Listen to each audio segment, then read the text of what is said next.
آپ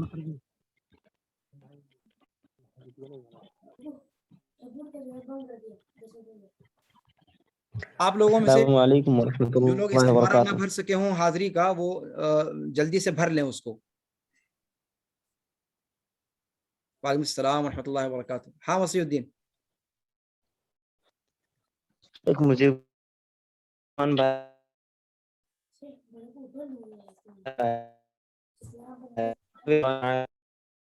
کھول دو ابھی جب تک. کیا کہہ رہے ہیں وسیع الدین؟ ایک سوال آیا ہوا ہے. جی جی. علیہ یمیل مرجئۃ الفا.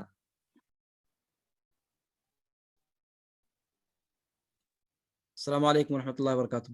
معاف کیجیے گا، اپنے آپ کٹ گیا تھا. وسیع الدین کیا کہہ رہے تھے؟ ایک میں کہہ رہا تھا کہ یہی ایک سوال آیا ہوا ہے کہ جی کیا متحوی رحمۃ اللہ علیہ مرجع الفقہاء کی طرف مائل ہو گئے تھے؟ دیکھیے، اسی چیز کا میں نے ذکر کیا آپ سے کہ چونکہ امام طحاوی رحمہ اللہ حنفی تھے اور امام ابو حنیفہ اور صاحبین کے مسلک پر وہ عقیدہ کی ترجمانی کر رہے تھے، اس لیے ایمان کے باب میں جو جانب ہے اس طریقے کا جو مرجعۃ الفقہاء کا معاملہ ہے، عمل اعتقاد میں داخل ہے یا نہیں داخل ہے، اعتقاد کا اور اس کا جو معاملہ ایمان کی تعریف کا جب مسئلہ آئے گا تو اس کو تفصیل کے ساتھ انشاءاللہ وہاں پر ذکر کیا جائے گا. تو وہاں پر کچھ نہ کچھ جھول ہے.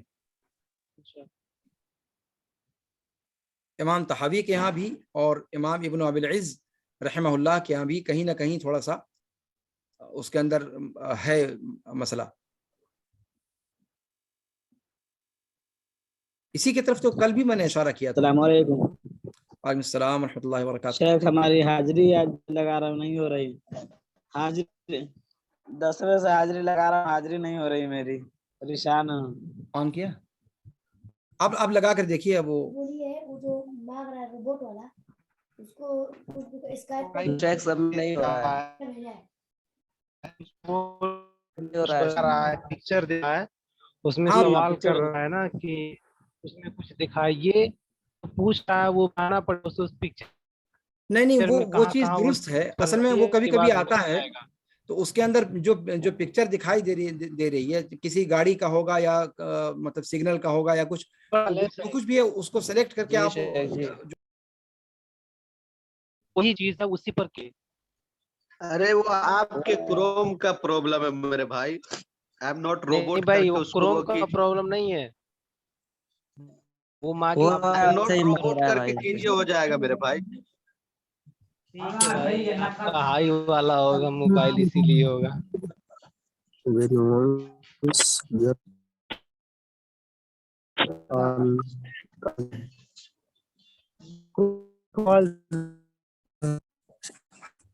مطلب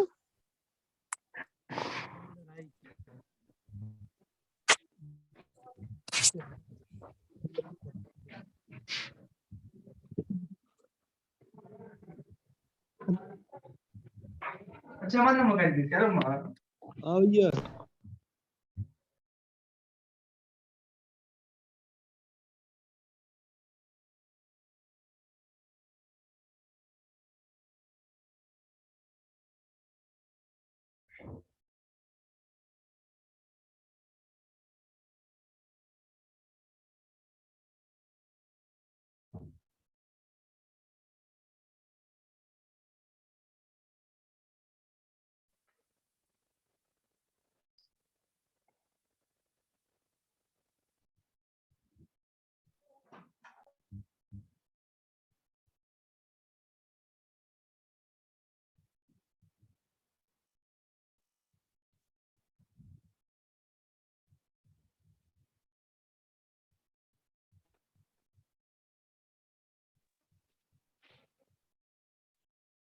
نہیں ہو پا رہا ہے شیخ. آپ کے پاس بھیج دیں آپ کے واٹس ایپ پہ. ہو گیا بھائی. ویسے مانگ رہا ہے لائٹ پہ کلک کرو.